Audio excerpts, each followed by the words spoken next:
ত্রয়োদশ জাতীয় সংসদ নির্বাচন সামনে রেখে প্রথম দফায় 237 আসনে প্রার্থী ঘোষণা করে বিএনপি। তখন ফাঁকা রাখা হয় সাবেক সংসদ সদস্য ও দলের আন্তর্জাতিক বিষয়ক সহ সম্পাদক রুমিন ফারহানার ব্রাহ্মণবাড়িয়া 2 আসন। এরপর দ্বিতীয় দফায় আরও 35 আসনে প্রার্থী ঘোষণা করলেও আলোর মুখ দেখেননি বিএনপির এই নেত্রী। ধারণা করা হচ্ছিল শেষ ধাপে ঘোষণা হতে পারে তার নাম, তবে অবশেষে খালি হাতেই ফিরতে হলো রুমিন ফারহানাকে। ধর্মভিত্তিক রাজনৈতিক দল জমিয়াতে উলামায়ে ইসলামের সাথে এর মধ্যে 4টি আসন সমঝোতা করেছে বিএনপি। এর মধ্যে রয়েছে রুমিন ফারহানার ব্রাহ্মণবাড়িয়া 2 আসনও।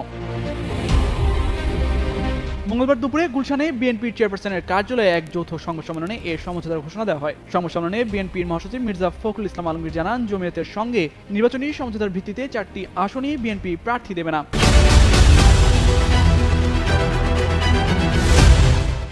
এসব আসনগুলোর মধ্যে রয়েছে নীলফামারী 1 থেকে মঞ্জুরুল ইসলাম আফেন্দি, নারায়ণগঞ্জ 4 আসনে মনির হোসেন কাশেমি, সিলেট 5 আসন থেকে আমির ওবায়দুল্লাহ ফারুক এবং ব্রাহ্মণবাড়িয়া 2 আসন থেকে জুনায়েদ আল হাবিব। বিএনপির কেন্দ্রীয় সিদ্ধান্ত অনুযায়ী এসব আসনে বিএনপি কোনো প্রার্থী দেবে না। এখানে কেউ স্বতন্ত্র প্রার্থী হলে দল ব্যবস্থা নেবে।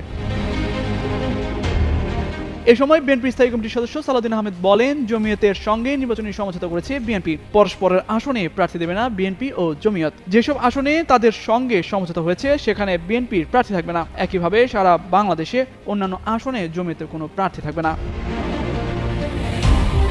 তবে দলীয় মনোনয়ন না পেলেও এই আসনে স্বতন্ত্র হয়ে লড়ার ঘোষণা দিয়েছেন ব্যারিস্টার রুমিন ফারহানা। গত শুক্রবার বিকেলে ব্রাহ্মণবাড়িয়ার সরাইল উপজেলার পানিশ্বর ইউনিয়নের বিটঘর বাজারে বিএনপির চেয়ারপারসন খালেদা জিয়ার রোগ মুক্তির কামনায় দোয়া এবং মত বিনিময় সভায় প্রধান অতিথির বক্তব্যে রুমিন ফারহানা একথা জানান। এরপর থেকে গুঞ্জন ওঠে দলীয় মনোনয়ন না পেলেও তিনি স্বতন্ত্র হয়ে লড়বেন। তামজিদ মির্জা, যুগান্তর নিউজ।